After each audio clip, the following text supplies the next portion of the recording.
Romanos capítulo 8, verso 1. Você vai ver na tela, não precisa abrir sua Bíblia.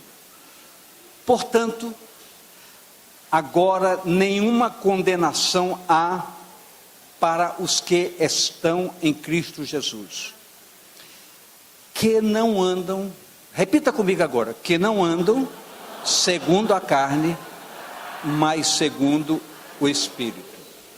Então, nenhuma condenação há para os que estão. Diga, para os que estão. Diga, eu estou. Então acompanhem comigo agora, 2 Coríntios 5,17. Assim, que se alguém está, diga está, em Cristo, nova criatura é, diga é, as coisas velhas já passaram, eis que tudo se fez novo. O processo do cristianismo é dinâmico, é um processo evolutivo, que todos nós precisamos mergulhar naquilo que se chama entendimento. Necessário é que eu entenda as coisas e, por entendê-las, comece a praticá-la de maneira intensa, para que eu possa criar um processo evolutivo. Como a palavra diz, eu preciso crescer na graça e no conhecimento do Senhor, porque é essa graça, que é um leque amplo, e o conhecimento que me conduzem a um status de consciência de quem eu sou em Deus e aonde eu estou em Deus. Assim como eu fiz a colocação, pastor Léo, que se você me dissesse, eu estou sentado numa cadeira, eu chegasse aí e encontrar para você fazendo o quê? Sentado numa cadeira. Então, se eu digo e eu assevero categoricamente que eu estou em Cristo, as pessoas que me olham precisam ver que eu estou em Cristo. Você consegue entender isso? Pergunte à pessoa do seu lado, você está em Cristo?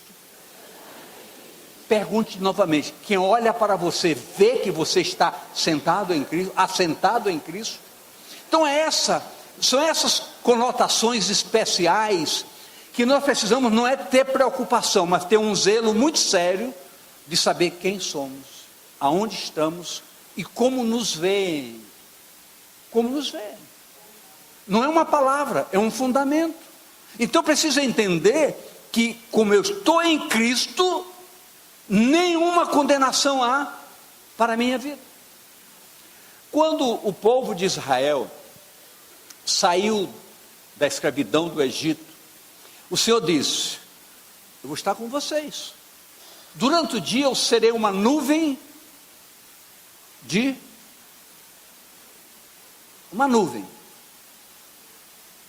e durante a noite eu serei uma nuvem, uma coluna de fogo. Agora preste bem atenção, se eu estou em Cristo, eu tenho que ter a consciência que eu sou um homem protegido, que eu sou um homem guardado, e a palavra diz, nenhum mal virá sobre você. Mas eu preciso ter consciência que o que é mal, quais são as coisas que realmente podem gerar consequências negativas. Mas preste muito bem atenção, Deus disse, eu estarei durante o dia numa coluna de nuvem, e durante a noite numa coluna de fogo. Quando aconteceu a travessia do Mar Vermelho, quando o sopro de Deus pelo seu poder abriu o mar em dois lados, Israel fugindo do Egito para celebrar ao Senhor, passou a pé seco. Mas Deus endureceu o coração de Faraó. E Faraó veio com todo o seu exército e perseguiu o povo de Israel e entrou na ala aberta pelo sopro de Deus. Eu quero dizer para você que o sopro de Deus está a favor daqueles que o servem, que são seu povo, que estão em Cristo Jesus. Mas o que aconteceu com a nuvem, que estaria durante o dia? A palavra de Deus diz, coloca aí só para ver, minha filha, Êxodo 14, 19, só para a gente ver isso aí. A nuvem durante o dia estava onde? Na frente. A nuvem da noite estava onde? Na frente. Tanto a nuvem como a coluna de fogo. Agora veja, e o anjo de Deus, que ia diante do exército de Israel, se retirou e ia atrás deles. Também a coluna de nuvem se retirou de diante dele e se pôs atrás dele. Então observe isso. Se você está em Cristo, aonde você estiver, o anjo protetor estará perseguindo você. E a nuvem da presença do Senhor sairá da sua frente e irá lhe proteger por trás, porque Deus é proteção para quem está nele. E se você está em Cristo, você é protegido, você é guardado, você é livre em qualquer circunstância. Nada, absolutamente nada, impedirá a sua jornada de sucesso, porque Deus é Deus. Deus se preocupa em proteger os seus. Eu preciso entender isso. Diga: eu preciso entender isso. E a palavra é tão forte, ela diz: nenhum mal chegará à tua tenda, porque há uma coluna de nuvem e uma coluna de fogo. Se necessário for, ela passará para o teu lado, para a tua cabeça, para os teus pés, mas tu não serás atingido, diz o Senhor dos Exércitos.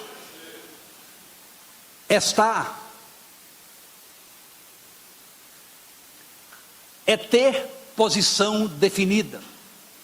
Diga: eu hoje me determino a ter uma posição definida do que eu sou em Cristo, como eu estou nele. Eu preciso saber disso, porque senão eu fico vagando religiosamente, sem saber o que quero, sem saber o que sou. Nós precisamos ter uma posição concreta do que somos em Cristo. Diga à pessoa do seu lado: tome posse disso hoje. Não deixe para amanhã, tome posse hoje. Se você está em Cristo, algo diferente acontece e acontecerá na sua vida. É ter uma posição. Isso agrega condições adequadas para termos uma postura, para termos uma atitude de quem somos em Cristo. Eu preciso ter atitude. Eu preciso ter a coragem de dizer: eu sou um homem de Deus. Eu preciso ter a coragem de dizer: eu sou uma mulher de Deus. Eu preciso ter coragem de me definir. Mas onde está o grande desafio? É que muitas afrontas estão lá fora e às vezes aqui dentro. Mas nós temos que ter uma posição. Que posição é essa? Eu preciso saber que todas as coisas me são lícitas, mas nem todas me convêm. Eu preciso saber que há coisas que eu não posso fazer, mas todo mundo faz. Eu não sou todo mundo, eu sou um homem de Deus. Então você diga: eu preciso me definir.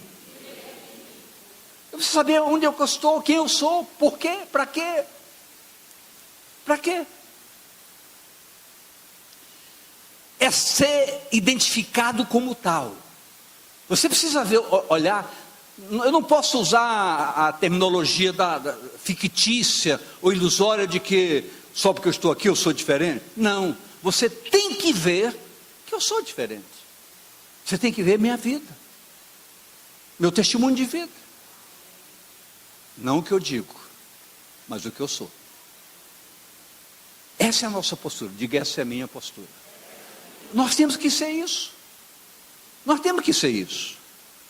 Em Romanos 6,11 diz o seguinte: Romanos 6,11: assim também vós considerai-vos, ou seja, assumam a postura, a consciência de que vocês estão mortos para o pecado, mas vivos para Deus, em Cristo Jesus nosso Senhor. Então eu tenho que ter consciência que o pecado não pode ter domínio sobre a minha vida.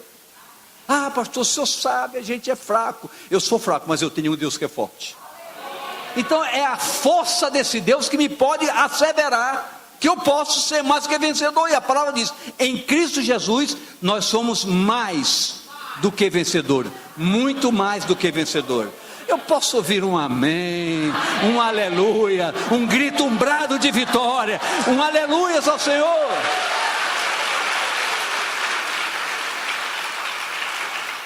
é referir-se a uma posição de estar alcançado pela essência da graça de Deus em Cristo.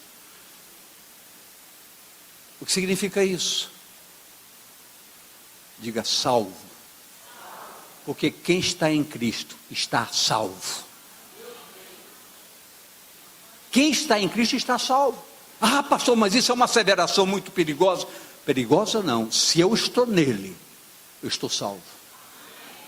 Por quê? Porque o agente do pecado não tem mais domínio sobre a minha vida. Então o que me condena não é o pecado, é a essência, é não receber a essência da graça por excelência. Quando eu recebo a graça de Deus, eu recebo plenamente uma salvação eterna. Salvo, considerai-vos mortos para o pecado, ou seja, tudo foi passado. Olha o que nos diz o verso 2 de Romanos 8. Porque a lei do Espírito de vida em Cristo Jesus me livrou, diga me livrou, me isentou da lei do pecado e da morte. Então a lei do Espírito, esse Espírito que tanto se falou nesta noite, que tanto se manifestou e continua se manifestando, para isso nós fomos selados com esse Espírito, para que ele nos dê como material de consumo um entendimento de que nele nós estamos livres da condenação e salvos em Cristo para a eternidade. Queridos, o que machuca o diferencial da igreja não é uma história de um passado, é a consciência de um presente. Não podemos olhar por o que a igreja falhou ou deixou de falhar no passado. Nós temos que entender que a igreja que vai para o céu está sendo sacada de dentro da igreja. E nós temos que fazer parte desse povo que vai para o céu para valer.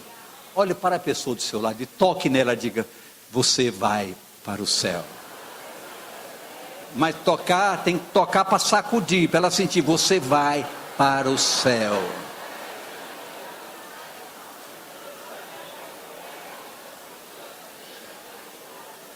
O verso 3 de Romanos 8 diz, preste bem atenção, porquanto o que era impossível para a lei religiosa, visto como estava enferma pela carne, Deus, porque a lei estabeleceu normas, não faça isso, não faça aquilo, não faça aquilo outro. Então estava todo mundo condenado, porque quem deixou de fazer alguma coisa errada? Mas a graça veio dizer, você fez, se arrependa que eu tire esse erro da sua vida. Então ele veio para consertar, aperfeiçoar a lei, fazendo da lei a graça, transformando a lei na graça. Foi um salto muito forte, mas um salto muito positivo. Deus enviando a seu filho, a semelhança de carne do pecado, pelo pecado, condenou o pecado da carne. Parece um trocadilho, mas é uma fundamentação muito forte. Por quê? Porque a sua carne foi sacrificada, a Bíblia diz, Deus o fez pecado por nós, para que nós fôssemos feitos justiça de Deus. E onde é que está essa justiça? Como é que consegue entender isso? Quem foi o serzinho que pecou e nos trouxe esse drama da condenação? Quem foi o nome dele? Diga Adão. Eu tenho 1,85 m, agora a gente fica com 70 anos, parece que a gente encolhe um pouco. Devo estar com uns 1,82 m. Mas se eu estivesse lá, eu não deixava Adão comer aquela fruta. Eu metia o braço daquele cara. Então eu não estava lá. Eu não tive a oportunidade de defender a causa. Mas Deus disse, como você não estava lá, mas você é culpado porque você faz parte da raça. Mas eu vou lhe dar uma segunda chance. Meu filho vai pagar o teu erro. E se você o receber, você está isento da culpa e você vai para o céu, porque você está sendo reconciliado comigo através dele. Fomos reconciliados. Estávamos inimizados por causa do pecado, aí nós somos agora reconciliados por causa do amor.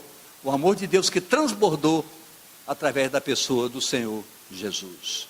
Em 1 Pedro, capítulo 4, de 1 a 2, diz o seguinte. 1 Pedro diz o seguinte, ora, pois, que já que Cristo padeceu por nós na carne, armai-vos também vós com este pensamento. Diga, com este pensamento.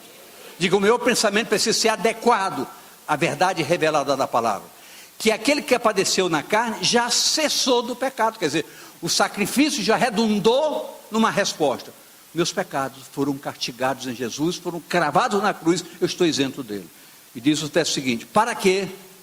Agora vem o mais importante que você precisa gravar, registrar, para que no tempo que vos resta na carne, não vivais segundo as concupiscências dos homens, mas segundo a vontade de Deus. Então diga, minha caminhada, consciente dessa verdade, precisa ser de adoração, de relacionamento, de comunhão. Diga, em santidade. Queridos, todos nós temos que entender, santidade chama-se rota do céu, porque lugar de santo é no céu, e só vai para o céu quem é santo. Então, se lhe ministrar qualquer outra palavra, pode descartar, abra a Bíblia e entenda isso. O reino dos céus é lugar de um povo santo. Com resposta a tal maravilha da graça de Deus, vamos ver os versos 4 e 5 de Romanos 8. Olha o que Deus diz: para que a justiça da lei se cumprisse em nós, diga comigo, que não ando segundo a carne, mas segundo o Espírito. Você consegue entender isso? Porque minha carne tem vontades, meus olhos são agentes muitas vezes de cobiça, a gente olha e cobiça. Minha carne tem desejos, a minha carne tem sensualidade, tem sexualidade, mas a Bíblia diz, quem está em Cristo não é dominado pela pressão da carne, mas é guiado pelo Espírito. O Espírito que foi dado para nós para ser tabernáculo em nossas vidas. Nós somos tabernáculo da presença do Espírito em nossas vidas. Deus se faz presente pelo Espírito, para quê? Para que o Espírito seja o agente dinamizador do meu entendimento e orientador, me dando todo o material para que eu possa construir uma salvação plena e verdadeira. Porque salvação, ela não acontece do nada, ela é construída por entendimento. Tanto é que eu vou fazer mais uma pergunta que eu já fiz não sei quantas vezes para essa igreja. Perguntar mais uma vez: e conhecereis a verdade, e a verdade, quem é que nos liberta? Eu quero ouvir bem mais uma vez, quem é que nos liberta? O conhecimento da verdade. Então é o entendimento que nos faz extrapolar os limites naturais dessa clareza que a palavra nos traz, mas que demanda um aprofundamento para chegarmos não apenas na palavra, mas chegarmos na revelação da palavra. Então esse conhecimento da verdade é que me liberta. Então esse conhecimento, ele é projetado para ser buscado. Esse conhecimento é sacado da palavra. Quem é que saca? Nós. É a nossa meditação, é orando a palavra que nós adentramos no recinto da revelação profunda, que nos abastece, nos substancia e nos dão realmente toda uma condição adequada para sermos pessoas diferentes, caminharmos diferente, trabalharmos diferente. E diz o verso 5: porque os que são segundo a carne inclinam-se para as coisas da carne. Quando você vê uma pessoa que tem reações bruscas, tudo que se fala é piadinhas, são pessoas muito tendentes para as coisas da carne. Mas a Bíblia diz: mas os que são segundo o Espírito voltam-se para as coisas do Espírito. Então nós temos que entender que a nossa identidade não é falada. Diga, a minha identidade não é falada, é vivida. É vida de Deus em nós. O que é isso? É a dinâmica da liberdade que precisamos dar. Diga, liberdade. A ação do Espírito Santo em nossas vidas. De tal maneira que nos permitamos saber ouvir sua voz diretiva. Saber ouvir sua voz diretiva. Muitos de nós pegaram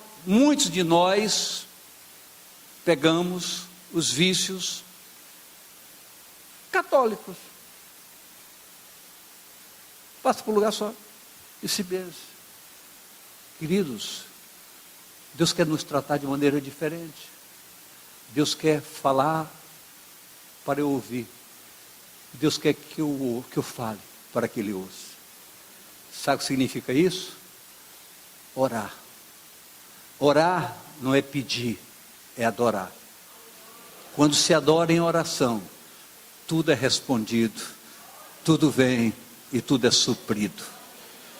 A Bíblia diz categoricamente, você não precisa pedir. Daniel experimentou isso. Deus disse: Daniel, antes de tu pedir, já te mandei a resposta, porque eu sei quem tu és. Eu sei quem tu és.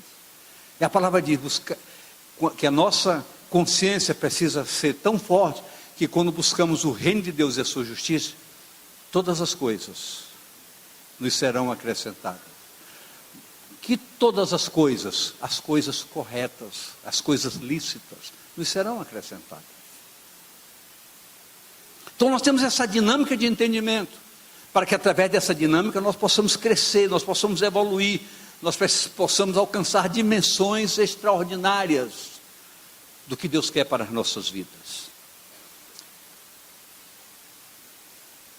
Romanos 8, 26, 27. Olha como o Espírito é, olha como Ele faz.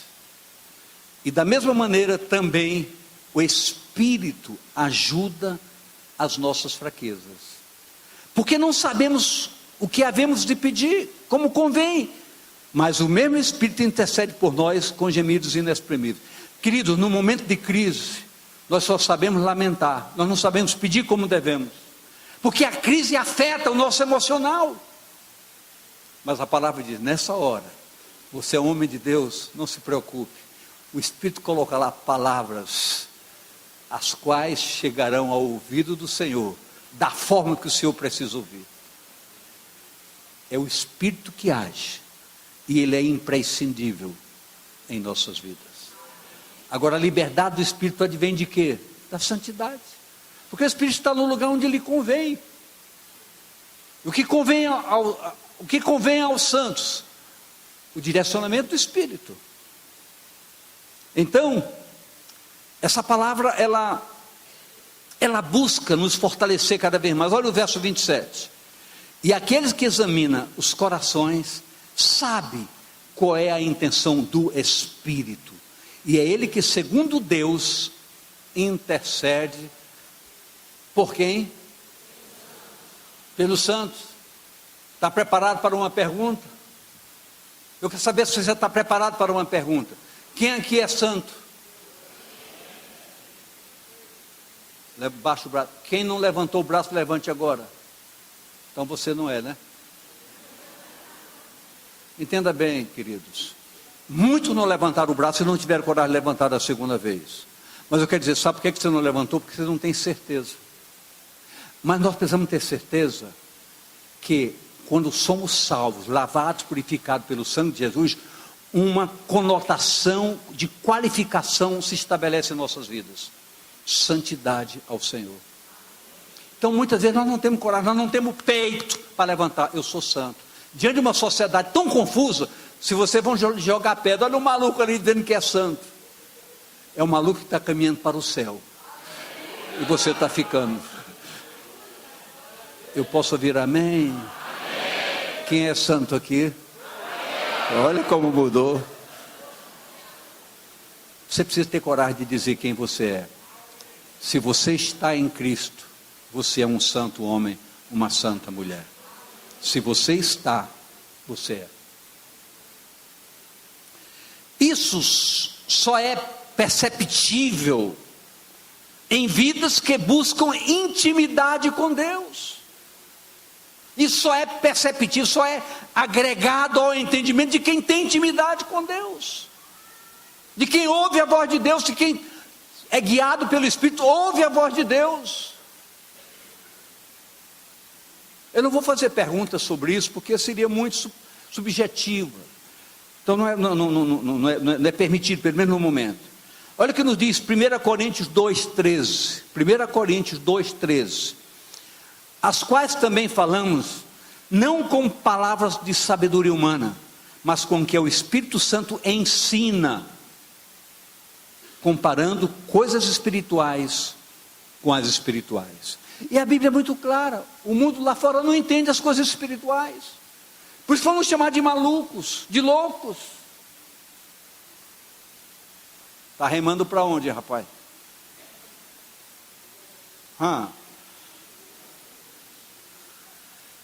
Queridos, nós precisamos entender certas coisas, que está na hora de sairmos do foco meramente religioso. Está na hora de nós adentrarmos em recintos mais fortes, mais conscientes. Nós temos que ter postura do que nós somos. Todo mundo precisa saber que nós somos diferentes. Talvez você tenha um vizinho que... você é crente? Eu não sabia.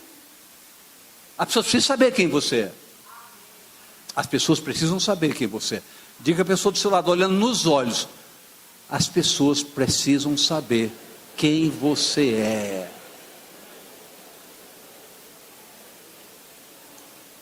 Olha Filipenses 1,6.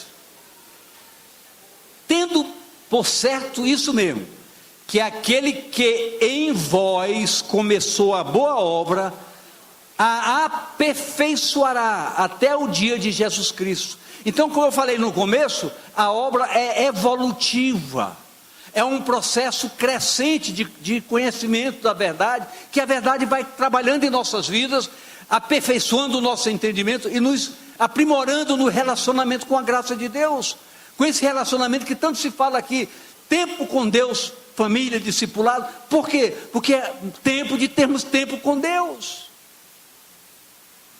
Nós tivemos uma reunião pastoral hoje à tarde, começamos todos os pastores com uma palavra de oração primeiro, porque para que a gente possa abrir espaço para que Deus se manifeste, nós possamos conversar debaixo da graça, da liberdade, da comunhão, da presença, que é extremamente gostosa e maravilhosa. Como é bom ver tanta gente aqui. Vieram do Tadel, estão aqui agora bebendo uma água tranquila, de uma fonte chamada Palavra de Deus. O posicionamento da palavra converge para um fundamento objetivo. Vamos ver o que nos diz Romanos 8, 6 a 9. Objetividade, preste atenção. Porque a inclinação da carne é morte, mas a inclinação do Espírito é vida e paz. Porquanto a inclinação da carne é inimizade contra Deus, pois não é sujeito à lei de Deus, nem em verdade o pode ser. Portanto, os que estão na carne não podem agradar a Deus. É um decreto, não pode. Não pode. Quantas vezes nós até dizemos isso, e ouvimos pessoas tão queridas dizer, hoje eu estou na carne. Quantas vezes você está xingando, porque você já disse várias vezes, hoje acordei na carne. Você tem que dizer que o Espírito tem prevalência na minha vida. Eu posso até acordar na carne, mas a carne não vai prevalecer. O Espírito tem domínio sobre nossas vidas, somos guiados pelo Espírito. Somos guiados pelo Espírito. Olha o verso 9, porém, vós não estáis na carne, mas no Espírito. Preste atenção, se é que o Espírito de Deus habita em vós. Mas se alguém não tem Espírito de Cristo, esse tal não é dele. Isso não é renovação, isso é fundamento. Estou sendo me renovado. Não, eu estou buscando o fundamento da verdade. É o fundamento que me sustenta, que alicerça as minhas expectativas, que me dá substância para a minha fé, para o meu desejo de agradar a Deus. Ou seja, é um direcionamento na certeza de pessoas que tomaram posse da verdade do Evangelho, tomaram posse. Eu queria que você dissesse, olhando nos olhos da pessoa do seu lado, tome posse dos princípios fundamentados da palavra. Tome posse. Você vai sair daqui totalmente diferente. Você vai sair daqui de cabeça erguida. Você chegou aqui com um problema, Você vai sair daqui sem esse problema. Saiba disso, Deus é maior do que qualquer problema da sua vida. Você vai sair daqui livre, liberado para a graça de Deus. Você vai sair daqui num foco totalmente diferente. Tudo que você ouviu aqui nesta noite não é brincadeira, é fundamento.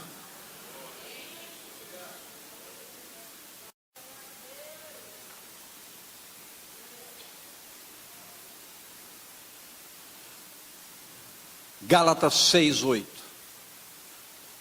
Porque o que semeia na sua carne, da carne ceifará a corrupção, mas o que semeia no Espírito, do Espírito ceifará a vida eterna, a salvação eterna.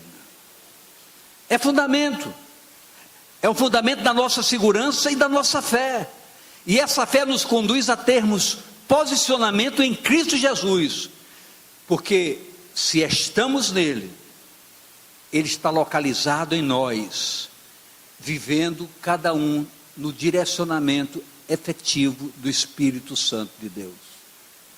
Então, você nunca mais vai ler esse verso como você leu anteriormente. Todas as vezes que você lê, quem está em Cristo, opa, eu estou em Cristo, eu estou assentado nele. Quem me olhar vai ver que eu estou nele. Essa pergunta não pode fugir da sua mente, nem do seu coração a partir de hoje. Você precisa introspectar, olhar para você. Eu estou assentado nele. Eu estou nele. Eu estou nele. A Bíblia pergunta, pergunta não, ela assevera. Quem está em Cristo é uma nova criatura. As coisas velhas passaram, tudo se fez novo. Então tudo é novo. Aquelas coisas velhas não fazem parte da minha vida. Se eu for olhar para trás, eu vou me arrasar, eu vou me autopunir. Olhando como o pastor Flávio cantou aquela música aqui, como foi aquela musiquinha? É o nosso cantor improvisado. Como é a música? A melhor coisa que eu já fiz. Sim, mas eu fazia tantas coisas erradas. Se nós formos olhar para trás, o diabo quer isso, que a gente olhe para trás. Quem és tu? Tu fizeste isso, tu fizeste aquilo, disseste bem, fizeste. Foi apagado, foi pago o preço. Estou livre do pecado e posso olhar para cima de cabeça erguida. Eu não estou aqui para olhar o que eu fui. Eu estou aqui para declarar o que eu sou e o que eu posso ser para frente. E a gente às vezes encontra com pessoas, rapaz, você, né? Quem te viu? O importante agora é quem me vê.